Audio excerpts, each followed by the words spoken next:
आप सभी को पुनः मेरी नमस्कार।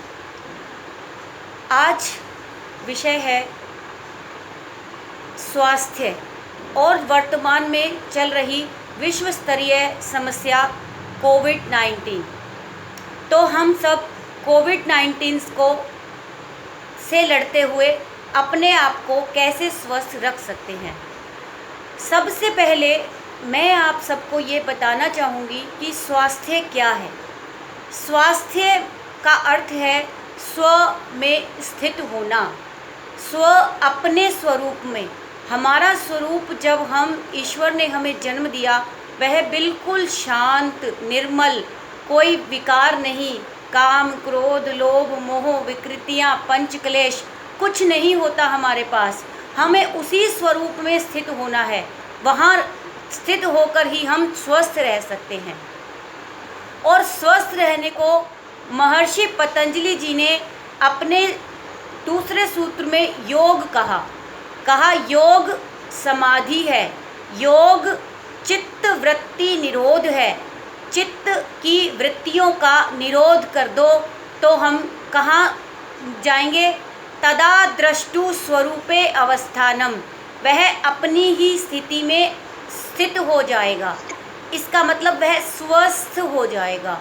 स्वस्थ का अर्थ हमारे विश्व स्वास्थ्य संगठन के अनुरूप हमें मिलता है कि जब हम शारीरिक, मानसिक, सामाजिक और भावनात्मक रूप से स्वस्थ हैं तब ही हम पूर्णतः स्वस्थ कहे जाएंगे। हम अगर शरीर में कोई रोग नहीं है लेकिन मन से स्वस्थ नहीं है तो हम स्वस्थ नहीं कहे जाएंगे। आयुर्वेद में इसी को कहा गया है सम दोषः समाग्निश्च सम धातु मलक्रिय है, प्रसन्न आत्मेन इंद्रिय है, स्वास्थ्य इति भिधीयते। इसमें कहा गया है कि अगर आपके शरीर के तीनों दोष, आपकी 13 अग्नियाँ, आपके सप्त धातुएं, आपके शरीर के सभी मल यदि सम हैं, संतुलित हैं तो आप स्वस्थ हैं। तो ऐसी स्वस्थ अवस्था हमें कैसे प्राप्त हो सकती है, ये हमें आज की परिस्थितियों में जानना बहुत ज़रूरी है अपने लिए कि जो विश्व स्तरीय महामारी हमारे पास आई है इसको हम कैसे बच सकते हैं, कैसे हम अपने शरीर को स्वस्थ बना सकते हैं। जिसके लिए आप सभी जानते हैं हमारे शरीर में 9 तंत्र मुख्य रूप से काम करते हैं और एक ओवरऑल इन सब के ऊपर काम करता है रोग प्रतिरोधी तंत्र। तो कौन कौन से ये तंत्र हैं आज ये मैं आपको बताती हूँ कि हमारे शरीर में सबसे पहले हमारा स्केलेटल सिस्टम है जिसे हम कंकालीय तंत्र कहते हैं। उसके बाद मांसपेशीय तंत्र मस्कुलर सिस्टम है। फिर हमारा नर्वस सिस्टम जिसे हम स्नायु तंत्र कहते हैं।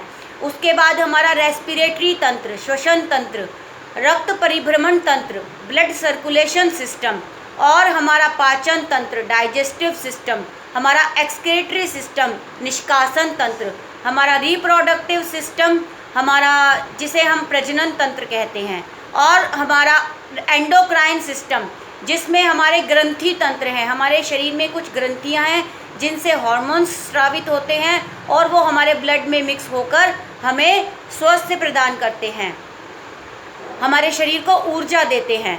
तो इन सब के ऊपर एक तंत्र बहुत मुख्य रूप से काम करता है जो है हमारा रोग प्रतिरोधी तंत्र इम्यूनिटी सिस्टम। और हम अपने इम्यूनिटी सिस्टम को बढ़ाकर अपने आज की परिस्थिति से निजात पा सकते हैं। जो आज की चर्चा मुख्य विषय है कि हम कोविड-19 में अपने रोग प्रतिरोधी तंत्र की क्षमताओं को कैसे बढ़ा सकते हैं। तो रोग प्रतिरोधी तंत्र की क्षमता क्या होती है, सबसे पहले हम वह जानेंगे। रोग प्रतिरोधी तंत्र क्या है? यह हमारे शरीर में हम सभी जानते हैं कि ब्लड होता है। ब्लड में red blood cell, white blood cell और प्लेटलेट्स होते हैं और पानी होता है। हमारे शरीर में 55% प्लाज्मा होता है, बाकी पानी होता है।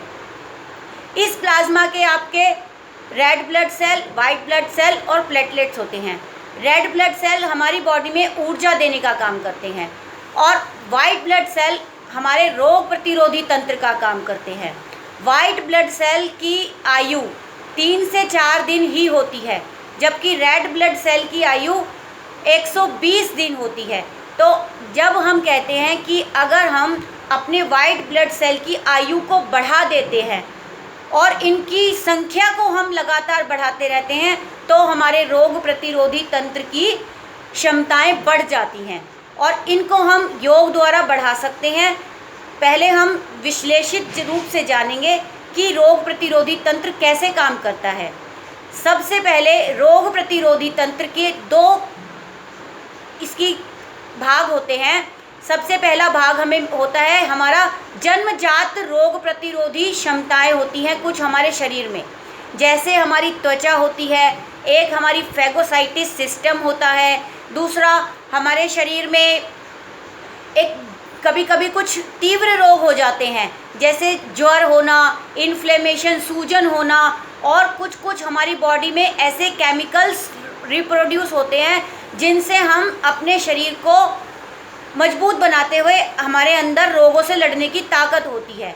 लेकिन यदि ये काम नहीं कर पाती है तो हमारे शरीर में एक एक्वायर्ड इम्यून पावर होती है जिसको हम एक्वायर कर सकते हैं, हम अपने शरीर में क्रिएट कर सकते हैं, जो कि हमारी बॉडी में एक अर्जित प्रतिरोधक क्षमता के रूप में काम करती है। अर्जित प्रतिरोधक क्षमता क्या होती है ये अभी हम जानेंगे।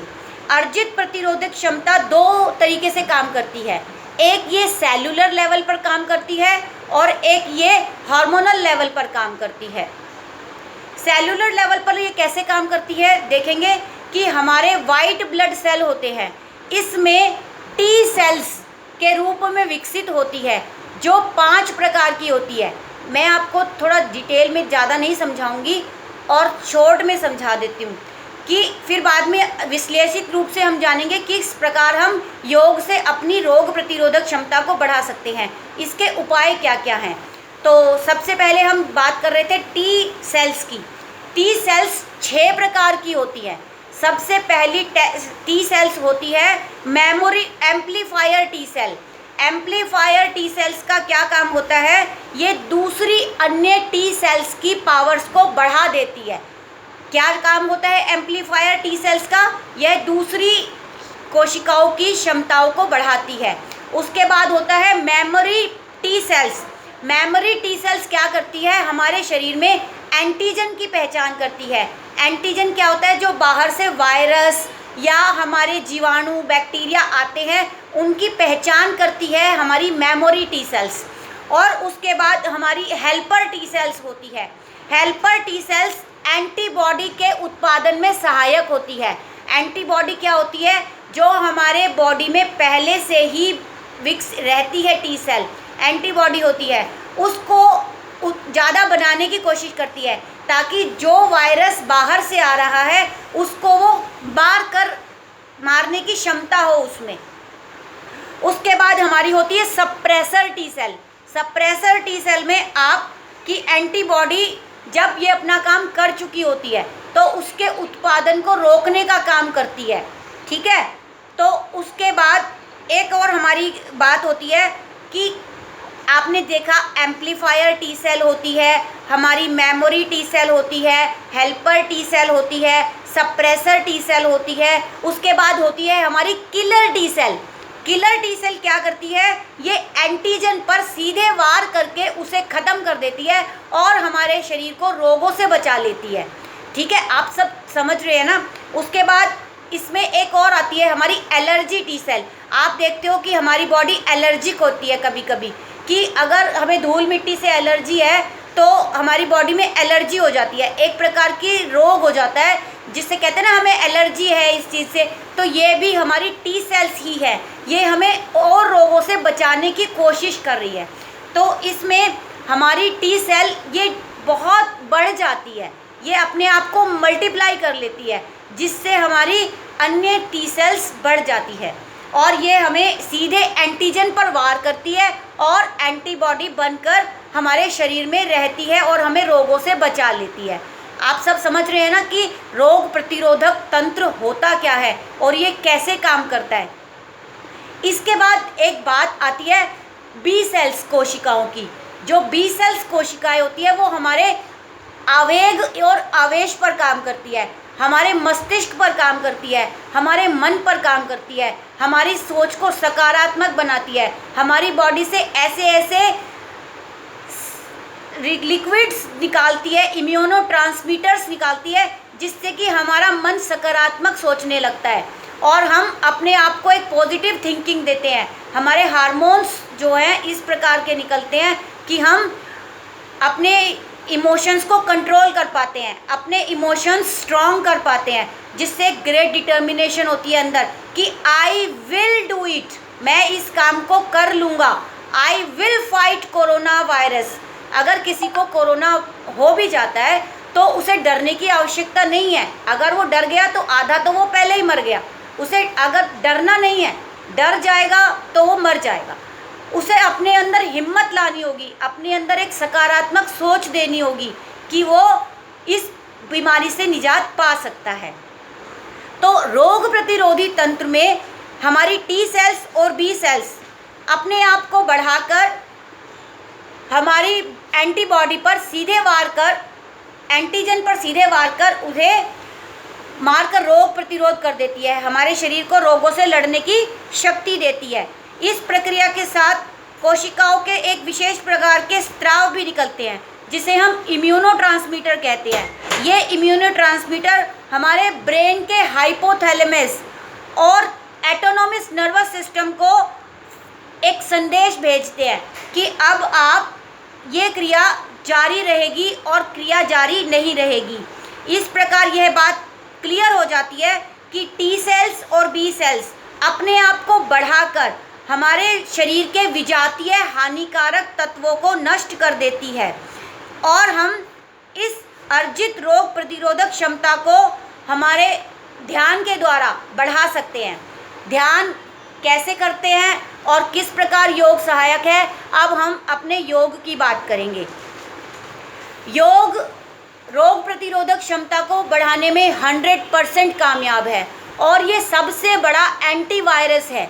आप इस चीज़ को समझेंगे कि योग के द्वारा ही हम कोरोना वायरस को हराकर, उससे लड़कर अपने आप को उसके साथ जीवित रख सकते हैं। क्योंकि हमारे कोरोना वायरस का, कोविड-19 का बढ़ने का कारण एक ही है कि हमारे रेस्पिरेटरी सिस्टम का वीक होना और हमारे नर्वस सिस्टम का वीक होना। अगर हम हमारे रेस्पिरेटरी सिस्टम की पावर्स को और हमारे नर्वस सिस्टम के बैलेंस को इक्वल कर लेते हैं तो हम अपने आप को इस बीमारी से निजात दिला पाएंगे और इस बीमारी से बचा पाएंगे। तो सबसे पहले आपको कुछ प्राणायाम और आसन करने हैं। अभी मैं बात कर रही थी ध्यान।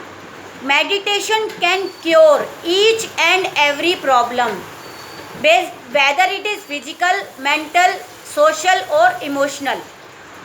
पर मेडिटेशन कौन सा पार्ट है योग का? देखिए, हमारे महर्षि पतंजलि जी ने योग को समाधि कहा, उसको हर बीमारी का समाधान कहा।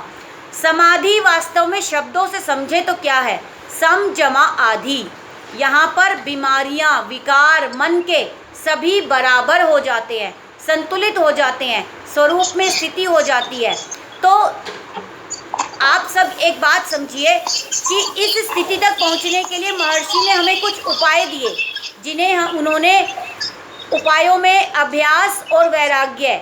अगर हम एक ही बात की प्रैक्टिस बार बार करेंगे और डिटैचमेंट हमें हमारी बुरी चीज़ों से लानी है, अच्छी चीज़ों में लगानी है, तो हम अपने आप को ईश्वर की शरणागति के द्वारा हम सब कुछ उसी पर छोड़कर एक भाव रखेंगे कि सब ठीक ही होगा, पॉजिटिव रहेंगे कि हम अच्छा काम कर सकते हैं, हम जीवित रह सकते हैं, हम स्वस्थ रह सकते हैं, एक पॉजिटिविटी अपने अंदर लाएंगे और क्रिया योग, तप, स्वाध्याय, ईश्वर प्रणिधान को अपने जीवन में जोड़ेंगे और अष्टांग योग का सहारा लेंगे अष्टांग योग के सहारे से ही हम अपनी जीवन नैया को पार कर सकते हैं, स्मूथली, सुचारू रूप से चलाते हुए।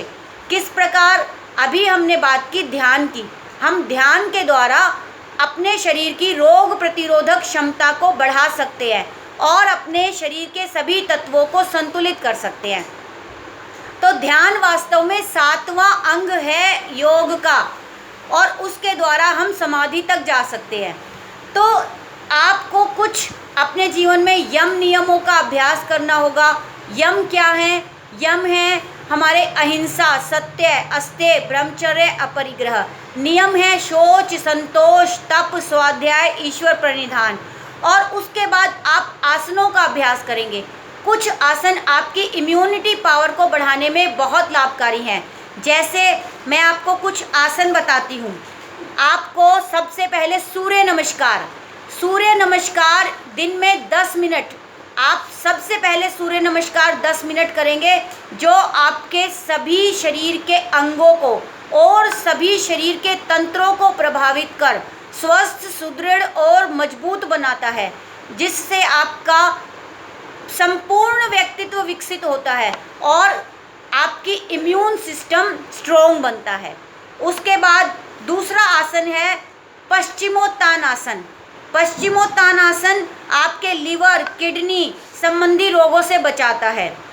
मंडूकासन आपकी पैंक्रियाज से इंसुलिन को इंक्रीज करता है और आपको डायबिटीज़ और बाकी की समस्याओं से आपके मेटाबॉलिज्म, कैटाबॉलिज्म, एनाबॉलिज्म को रेगुलर करता है। तीसरा आसन है आपका पवन मुक्त आसन, जो कि आपके कॉन्स्टिपेशन रिड्यूस करने में सहायक है। और यदि आपको कॉन्स्टिपेशन नहीं है तो कोई प्रॉब्लम हो नहीं सकती। सभी रोगों की माँ है कॉन्स्टिपेशन और मोटापा, जो कि मंडूकासन करने से और हमारे पवन मुक्त आसन करने से ठीक होता है। और अगला आसन है आपका धनुरासन। धनुरासन आपको बहुत लाभकारी है। और उत्तान पादासन, हस्तपादोत्तानासन, ये कुछ ऐसे आसन हैं जिनका आसनों का अभ्यास आपको रोज़ करना है। इन आसनों का रोज़ अभ्यास करने से आपके पेट, आपका स्पाइन, आपके लंग्स, आपका नर्वस सिस्टम, आपका एक्सक्रेटरी सिस्टम, आपका एंडोक्राइन सिस्टम, आपका इम्यून सिस्टम हेल्दी बनता है, स्ट्रॉन्ग बनता है। ये सारे आसन मैं आपको सिखा सकती हूँ, बता सकती हूँ कैसे करते हैं। हम इसके लिए रेगुलर योगा क्लास अरेंज करेंगे, ठीक है। और इसके बाद आता है आसनों के बाद आपका प्राणायाम। प्राणायाम में आपके मुख्य 5 प्राणायाम हैं, जिसकी बात मैं आपको करूँगी और आपको सिखाने का प्रयास भी करूँगी। 5 प्राणायामों में आपको भस्त्रिका प्राणायाम, कपालभाति प्राणायाम, उज्जाई प्राणायाम, भ्रामरी प्राणायाम, अनुलोम विलोम प्राणायाम, ये 5 प्राणायाम आपको अवश्य करने हैं। कौन कौन से प्राणायाम आपने समझे? भस्त्रिका प्राणायाम, कपालभाति प्राणायाम, उज्जाई प्राणायाम, अनुलोम विलोम प्राणायाम और भ्रामरी प्राणायाम। इन 5 प्राणायामों का अभ्यास अपने जीवन में 5-5 मिनट कम से कम रोज करें। मैं कहती हूँ आपकी रोग प्रतिरोधक क्षमता इतनी बढ़ जाएगी कि आप जीवन में कभी बीमार नहीं होंगे, किसी भी प्रकार का रोग नहीं हो सकता आपको। तो इसमें आपका ये हो गया। और उसके बाद आप अपने आप को प्रत्याहार की श्रेणी में लाइए कि आपको अनावश्यक बातों के बारे में नहीं सोचना है। अपनी इंद्रियों पर कंट्रोल कीजिए, मन को संयमित बनाइए, धारणा कीजिए कि आपको एक, अभी मैंने समझाया था, सकारात्मक सोच, एक ही उद्देश्य पर अपने मन को टिका दीजिए कि अब तो मुझे ये काम करना ही है। That is great determination. उसके बाद ध्यान की अवस्था लाइए अपने अंदर। ध्यान क्या है?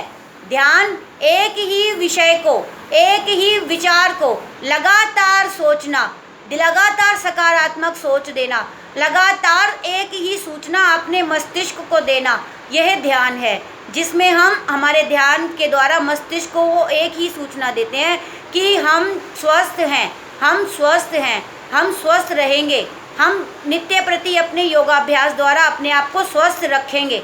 तो आपका मन रोज़ नित्य प्रति अभ्यास करने का करेगा। तो इन सब की विधियों को हम समझेंगे एक एक करके।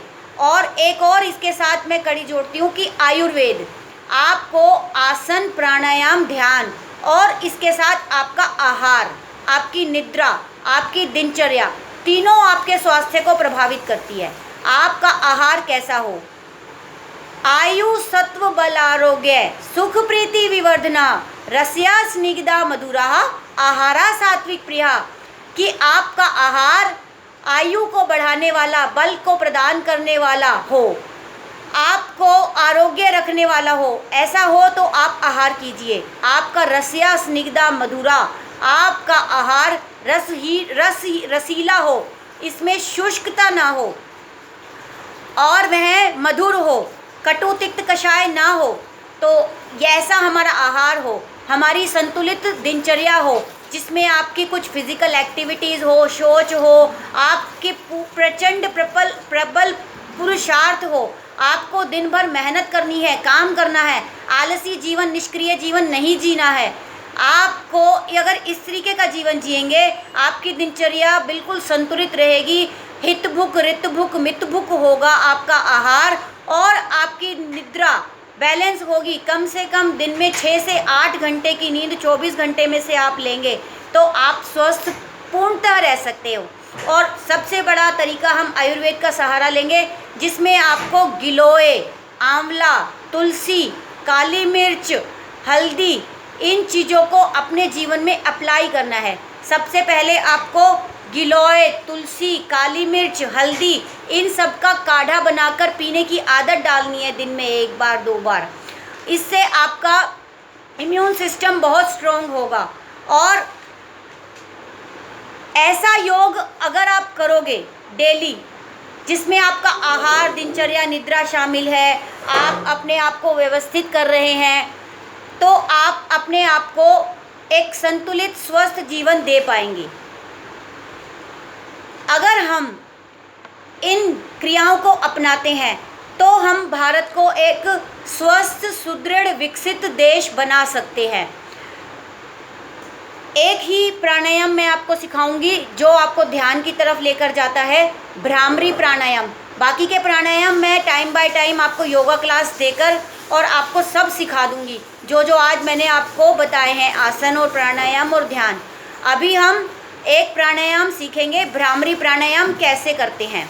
भ्रामरी प्राणायाम करने के लिए हम अपने आप को एक स्थिर अवस्था में बिठाते हैं और आपको ये ध्यान रखना है कि भ्रामरी प्राणायाम करने से हमारा तनाव दूर होता है और तनाव ही हमारे अनेकों मस्तिष्कीय शरीर के रोगों की जननी है। आपको तनाव से दूर होने के लिए भ्रामरी प्राणायाम सिखा देती हूँ और उसके बाद हम अपनी बात को समाप्त करेंगे। भ्रामरी प्राणायाम करने के लिए आप आपके दोनों अंगूठों को कानों में रखते हैं, पहली 2 उंगलियों को आंखों पर लगाते हैं, बाद की 2 उंगलियों को मुख के ऊपर नीचे रखते हैं। श्वास बाहर निकालकर गहरा श्वास भरते हैं, आंतरिक कुंभक मूलबंध के साथ यथाशक्ति रुकते हैं। जब ना रुका जाए तो हम धीरे धीरे श्वास को मधुर ध्वनि के साथ, भ्रमर की ध्वनि के साथ बाहर छोड़ते हैं। देखिए कैसे करेंगे। और बाहर रोककर भी मूलबंध आंतरिक कुंभक के साथ, बाह्य कुंभक के साथ यथाशक्ति रुकते हैं। जब ना रुका जाए तो हम निश्चित आवृत्तियां कर अंतिम आवृत्ति में बिना श्वास भरे अंगूठे कानों से बाहर निकालकर ज्ञान मुद्रा की स्थिति में आ जाते हैं और शांत अवस्था में बैठ जाते हैं। मस्तिष्कीय अवलोकन करते हैं कि हमारे मस्तिष्क में अल्फा तरंगें उत्पन्न होकर हमारे मन को शांत कर, हमें तनाव मुक्त कर अनेकों मस्तिष्कीय रोगों से निजात दिला रही है। इस प्रकार आप भ्रामरी प्राणायाम का अभ्यास करेंगे और उसके बाद कुछ पल ओम चैंटिंग करेंगे और ध्यान की प्रथम, द्वितीय, तृतीय चरण को अपनाकर अपने कार्यक्रम को हम समाप्त करेंगे। तो एक बात और कहूँगी मैं आखिर में आपसे, जो हमारे आज का विषय था कि कोविड-19 से हम किस प्रकार निजात पाएँ अगर किसी को हो गया, और किस प्रकार हम इससे बच सकते हैं। तो यदि भारत को कोरोना मुक्त बनाना है तो हमें यौगिक जीवन शैली को अपनाना ही होगा। ये मेरा आप लोगों से हाथ जोड़कर अनुरोध है कि आप सब अपने जीवन में योग को अपनाएं। आप सबने मुझे बहुत ध्यान से सुना, इसके लिए आप सबका बहुत बहुत धन्यवाद। यदि मुझसे कोई बोलने में, मेरे वाणी से कोई किसी को दिक्कत हुई हो, किसी को पीड़ा पहुंची हो, तो आप सबसे क्षमा प्रार्थी हूँ। सारी कमियां मेरी हैं और सारी की सारी उपलब्धियां आपकी। ओम शांति शांति शांति। जय श्री बहुत राम। सुंदर। बहन राज रानी जी ने बहुत कम समय में अच्छा दिए हैं, उनका धन्यवाद करते हैं। अभी मैं डॉक्टर